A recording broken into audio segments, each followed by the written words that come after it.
I think a huge piece that's uncertain at this point is what's going to happen with tax cuts. I mean, Governor Scott has made that a centerpiece of his campaign last year. He proposed $673 million in tax cuts before session. Then the House comes in and trumps him a little bit and says, let's do 690, throw a few more sales tax holidays on the fire, But with all these issues about how much money they may have to put into health care, and the Senate has never put together a full package of tax cuts. They've been sort of laid in the weeds on that issue.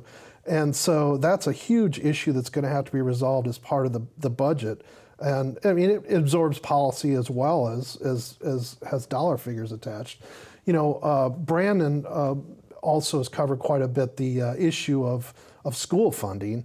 I mean, that is a flat-out budget issue. It's not really a policy issue, but it's a huge outstanding question of how much money they can put into public schools, because Governor Scott, again, campaigned last year that he was going to have the highest per-student funding in state history. And again, when you've got these questions about whether they're going to need money for other things, how much money are you going to have to put into that? I do think there's some other sort of funky issues out there that could get thrown into the budget.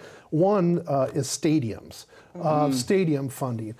President Gardner has made clear that he'd like to take home some money to Orlando for a soccer stadium, and the House has shown no real interest in it.